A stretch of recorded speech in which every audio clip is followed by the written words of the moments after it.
Well, welcome to the channel. I'm Randy Broussard, your host, and I have a very special guest with me today, Mr. Anthony Rante. That's correct. Yeah. Okay, Thanks good. for I having me, Randy. Appreciate it. appreciate you coming over. Mr. Rante is 43 years of productive engineering. He is the author of the JFK assassination, the book JFK Assassination, a technical review of the evidence. He's a very multi-talented person, an engineer and also a researcher. And the book we want to talk about certainly is very interesting. He uses his 40 years of engineering experience to dissect and analyze the significant parts of the crime. He presents the material in a step-by-step methodical approach, adds likely scenarios, and in an effort to shed light on this mystery. And what a mystery it is. And thank you so much, Anthony. Sure. I want to start out by asking you, how did you get interested in the assassination? What prompted you to write the book? And I know it Well, was a long time, took a while. sure. Yeah, it sure did. When I was a little kid, we lived in Cicero, Illinois, which is just outside Chicago. And I remember, I don't know, I was like 5 years old, 6 years old. And I remember when Jack Ruby shot Oswald. Oswald was the prime suspect at that time. And my father was watching it on live TV, and he was in the other room. And that really, I mean, he was going nuts when that happened. I mean, everybody was, because there was nonstop TV coverage over the weekend. I And then remember. this happens at the end of it. So that's when I first was interested in it, but I never really started doing the research until after I got out of college. And I didn't study a lot of history in college because I was in engineering and I wanted to get more knowledgeable about his history. So I went back and I said, here's an event I'd like to know more about. And that's pretty much when I started. And that was like in my 20s. So that was like 40 years ago. And every book that I read, I mean, it just opened up more and more questions. And it was like a puzzle that was just growing and growing and growing. And then, with all the stuff on TV, it just felt like it just kept getting, it diverged more and more. And we never came up with any kind of solution. So that really made me really curious. And that's kind of when I started to put together some of the research. And then, when I started to see some of the things they were doing on TV and they would kind of talk about it, like I can get into it in more detail, but like the Zapruder film, when Oh, they're go ahead. saying, here's the frame where it actually shows the bullet going through Conley. And at the same time, you've got Jackie and JFK responding to a shot that hit them. Well, that's just impossible. When you go through the math, you realize, the muzzle velocity of the rifle, that bullet that hits Conley just came out of the rifle. It's impossible for Jackie to respond to JFK being hit. I mean, first JFK's hitting, and then she turns to him to see. This all happens behind the sign on the Zapruder film. But the point is that when JFK is hit, that had to occur several frames before Conley was hit. And, that was one fact that jumped out at me. People are saying, well, this shows that there's a single bullet here. And I'm thinking it shows the opposite. When you go through the math, it clearly shows there's two separate shots. Then you go in and you start doing more research. You read the testimony of John Conley, who was in front of JFK. I mean, he was very clear about what happened. He said, I heard a shot. I turned to my right to check on JFK because he was sitting right in front of JFK and he couldn't see him over his right shoulder. So he started to turn back to his left. And when he was about center, he felt a blow to his back. He didn't hear that shot. So that was his testimony. So he's defining those two bullets. But the one that I really like is Nellie Conley, because she heard the first shot, said that was definitely a shot. They were very familiar with rifle shots and the noise that they make. So she turned right away to look at JFK and he was grabbing his throat. And then she says, then my husband was hit. And she was very consistent over the years with that story. So that tells me there's two separate shots there. And once you start to realize that there's more shots than what we were told from the Warren Commission study, you start to realize there had to be multiple shooters or there's more to the story than we were told. Sure. And I know you mentioned, I think you mentioned in your book about a certain frame of the Zapruder film, Right. the Yeah, 224, where the exactly. lap Yeah. colonies. Can you speak to that or? Sure, absolutely. See, Zapruder film was taken of the motorcade. He took that from an ideal position. He was standing on a pedestal. His secretary was behind him, holding him steady, and he filmed the whole path on Elm Oh, Street. And yeah. that's where everything happened. The only problem is there was a sign that obstructed the view for a portion of the video, but we can see what happened before the limo goes behind the sign, and we can see what happens right when it comes out from the sign. And right before it goes behind the sign, you can see JFK. He's sitting on the right side of the car, or the passenger side of the car. He's waving to the crowd on the right.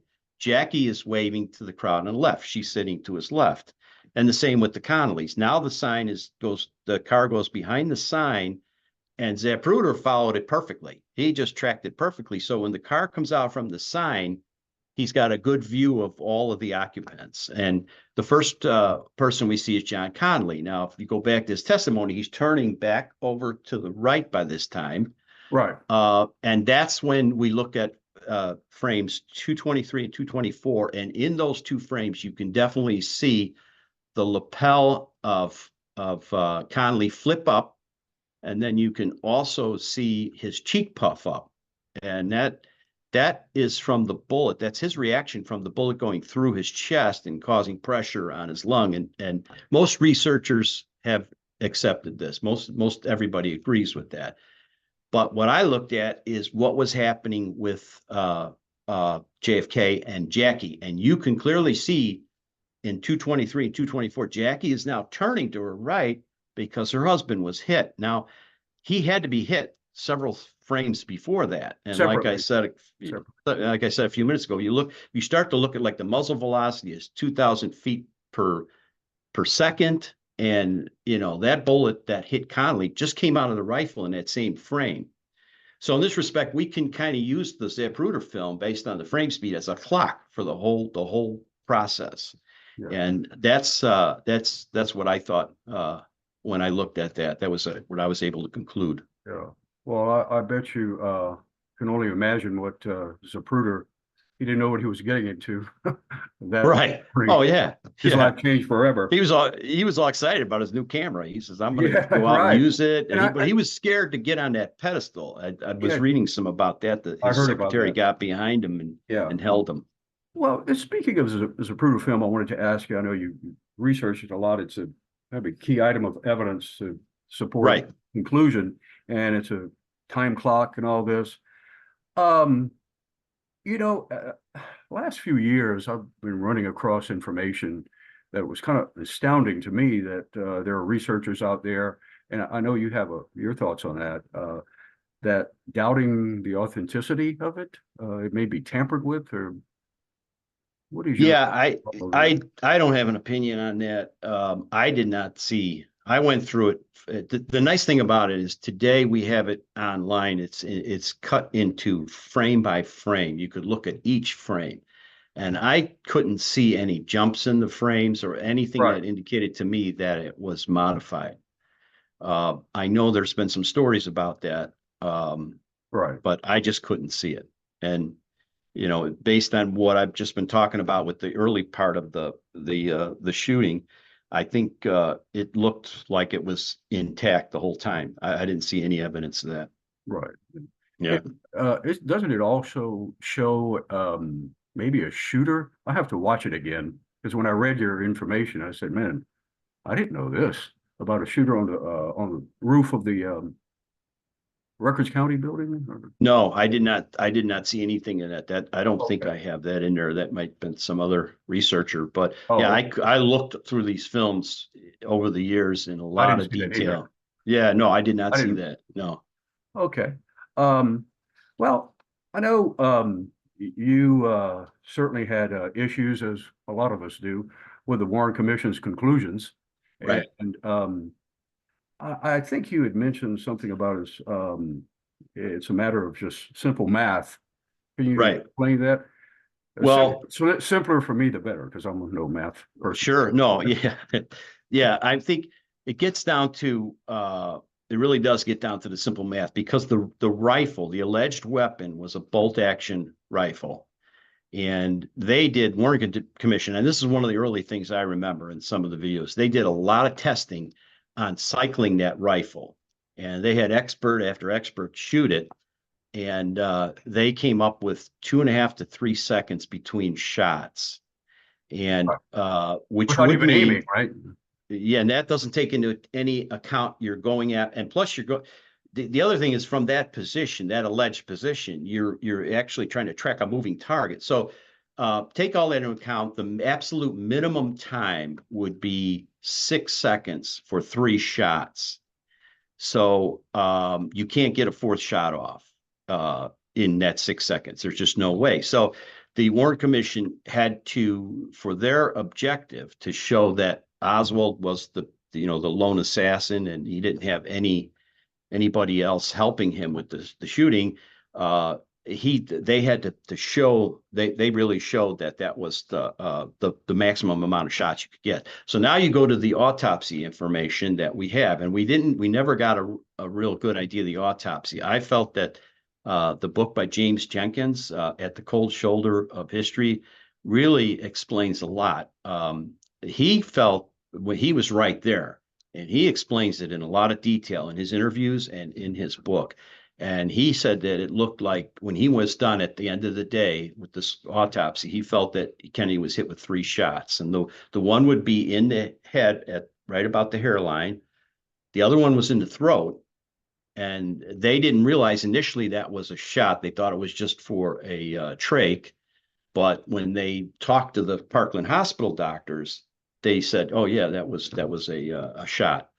And then there was another one in the back, and this one in the back, that's a critical shot, because that was initially they kind of moved that wound over to be in line with the neck, but it really wasn't. It actually stopped short, and James Jenkins explained it real well. He says that was not a fatal wound; it never penetrated into the lung or anything. So now you take those 3 shots. Now you got to add all the wounds to Connolly, which was at a minimum 1 shot. And then there was a bystander who was at the triple underpass who got hit from a deflected shot, which it totally missed the whole limousine. So that's 5. You can't get them out of this weapon. And that was the problem. And that's the problem they had with their whole premise. And that's why they said, well, they started looking at the single bullet theory. And they says, well, maybe 1 shot went through JFK's neck, and that's the same one that went into Connolly. So that maybe, that's a single shot. And then, but they never talked about the back wound, and that was kept pretty quiet for a long time. There was a guy who worked in the honor guard for JFK. His name is Richard Lipsey, and he gave an interview in like the 70s. And he actually was told, when they moved the body from Parkland over to Bethesda, he was told, you have to stay with the body the whole weekend. You got to go and sit in the autopsy and everything. Those were his orders. So he had to do that. And he explains in this interview, very detailed, how they spent hours trying to find this back wound. And they were actually probing it, and it was hitting the lung, but they could never find the bullet. So that's interesting. Now, I know he had other tapes where he said he felt that the Oswald conclusion was it, but here he explains it in so much detail. He totally tells you that's a separate wound, and he was sitting right there. So that's another guy. We just don't have a really good document, other than what James Jenkins put out and some of the other stuff, that really explains this real well. So I think this was a great interview to have on record.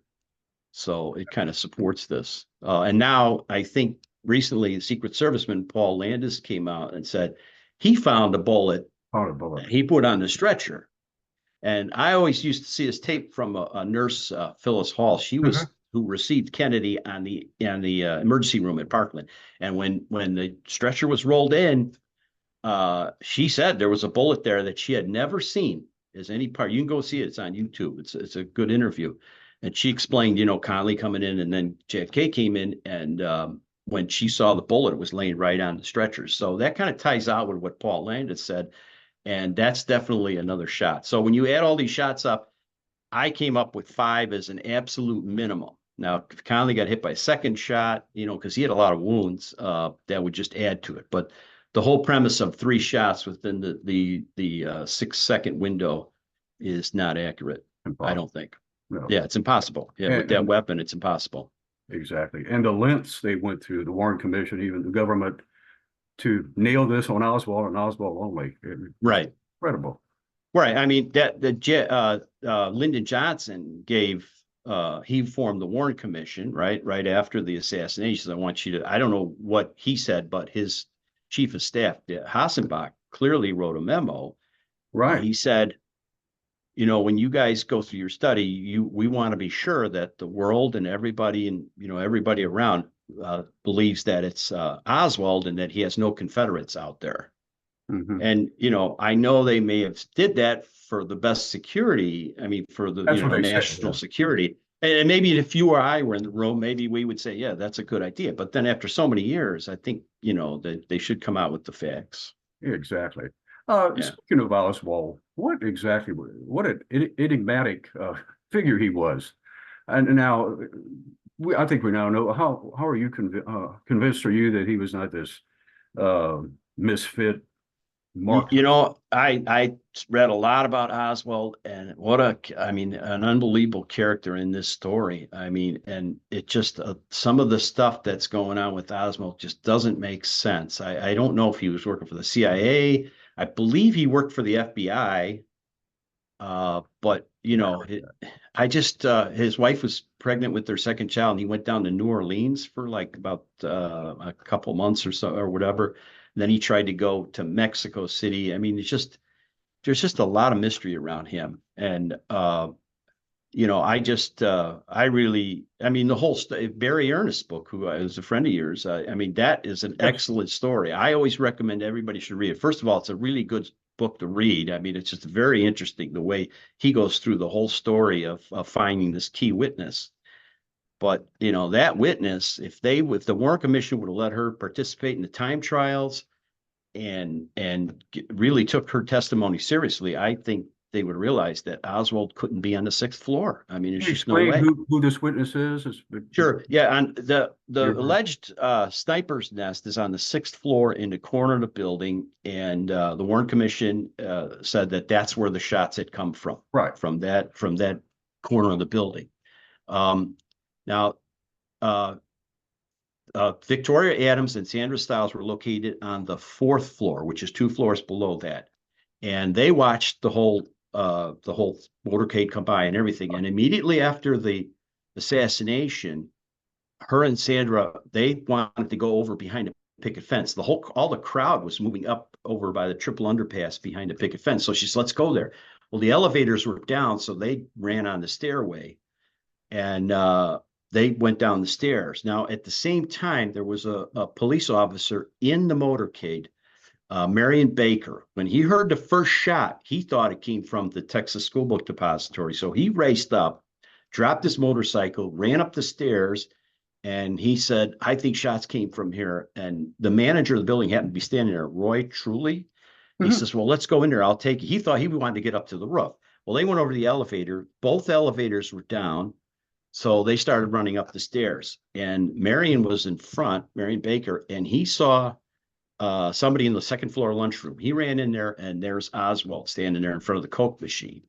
Now, they went later on, they realized that, how did he get from the 6th floor to the 2nd floor? And they said, let's run some time trials, because they did find a rifle up on the 6th floor tucked behind some boxes. So now, how long did it take? So they ran some time trials.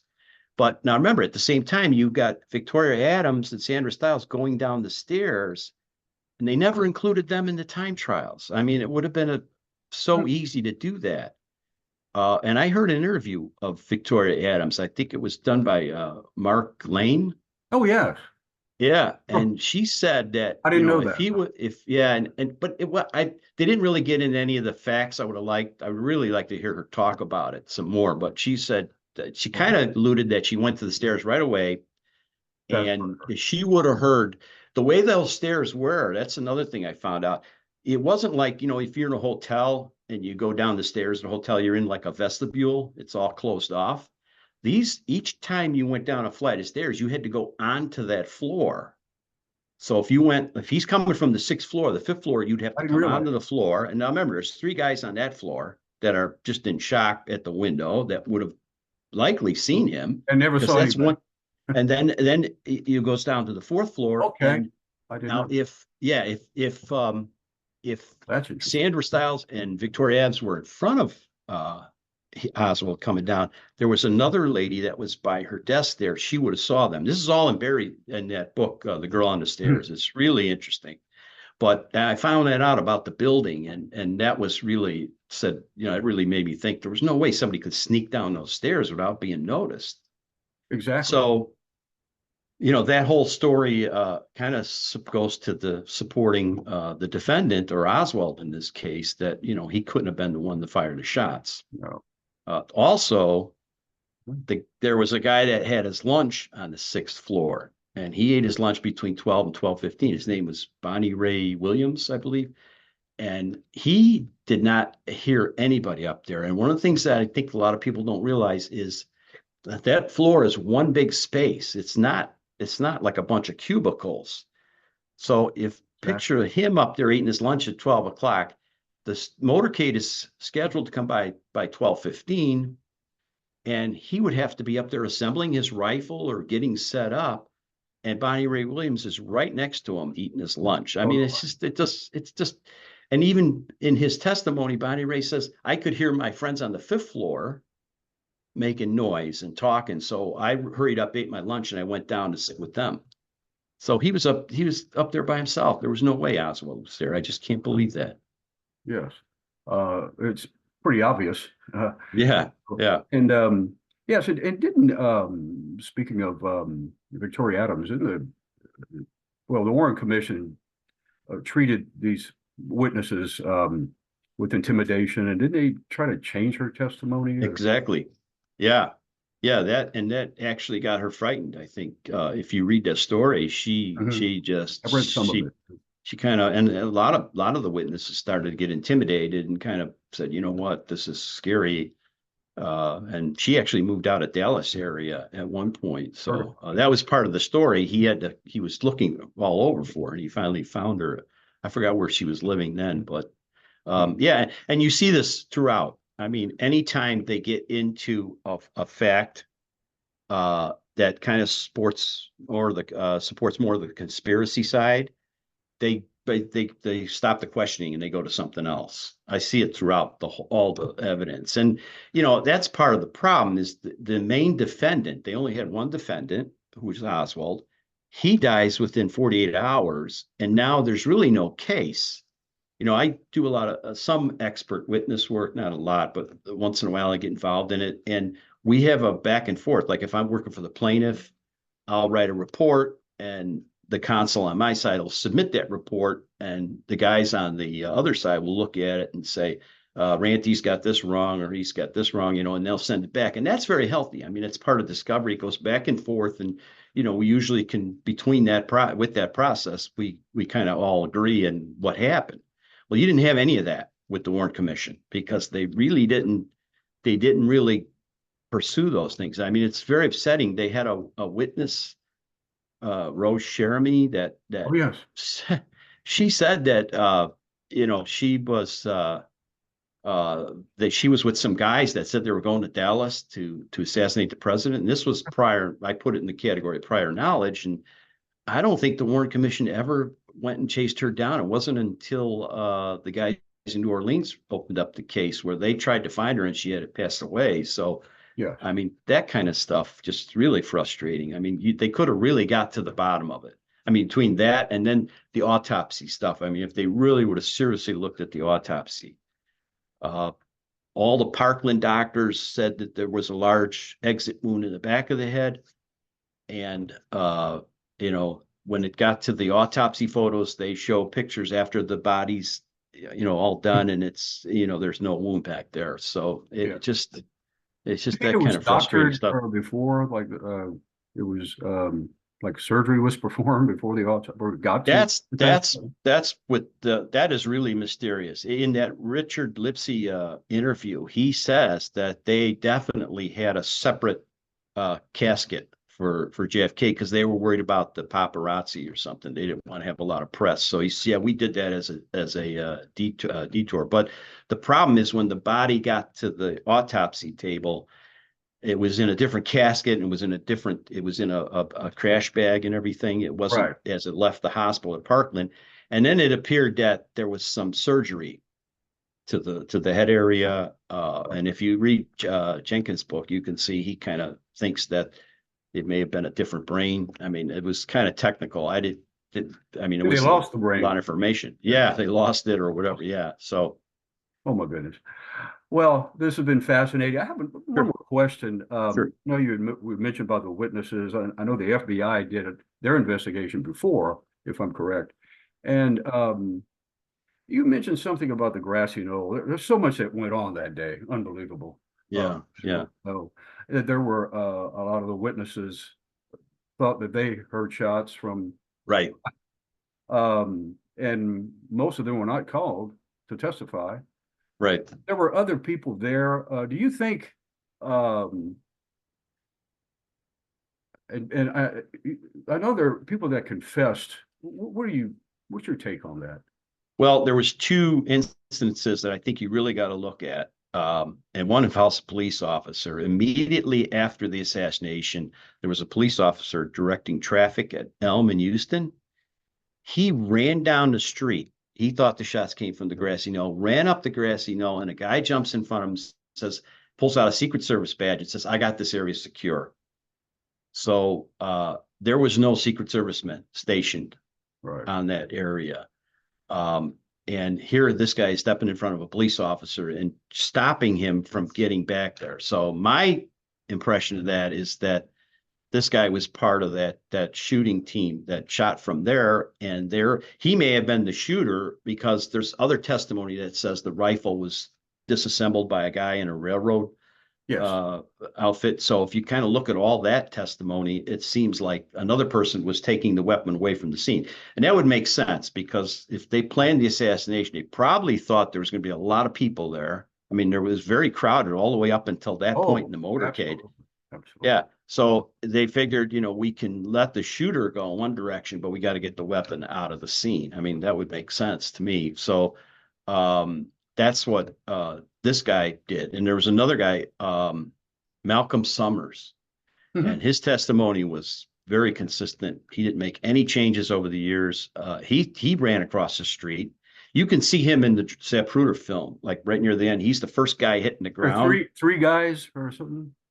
Well, he went up there and a guy had a raincoat over his Oh, arm and he could see the barrel of a gun underneath it. And the guy told him, don't come up here, you get shot. So he just turned around, walked away, but he was trying to get back there too, from a little bit farther south.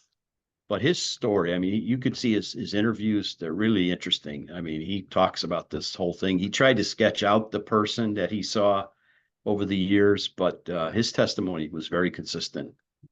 So well, we're almost out of time, believe it or sure. not. It's been a pleasure. I really appreciate this. And this is a subject that we'll be Oh talking yeah, about for we years and could go years. 40 hours. I know. Yeah. Exactly.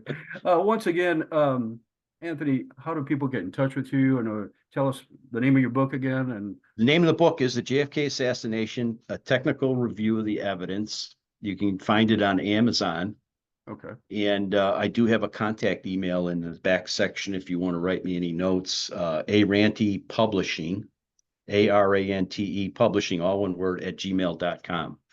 Mm-hmm. So, my objective with the book was to first kind of tell the story in kind of a timeline, a step-by-step procedure, and then get into all of the technical analysis because I felt, a lot of the books that I was reading were about one aspect of the case, and I kind of wanted to cover the whole, more of like a true Yeah. crime type analysis. So those were my two objectives when I put it together. So if you're new to the assassination and you don't know a lot about it, you can read my book and you can see, there's so many subplots going on. And if you want to get into, subplots, I got references. There's just a lot of excellent researchers, the guys who kind of blazed the trail years ago, right after the Oh, assassination. yeah.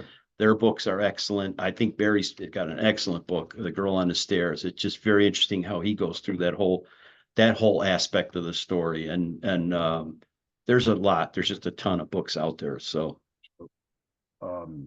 You wouldn't have time in a lifetime to read them all. You know? right, yeah, that's true. Yeah, yeah. Okay. Well, it's been a pleasure. Sure. Anthony, thank you so much. And hope we'll talk soon again. Absolutely. Thank you, Randy. Thanks for having me. Sure. Bye-bye.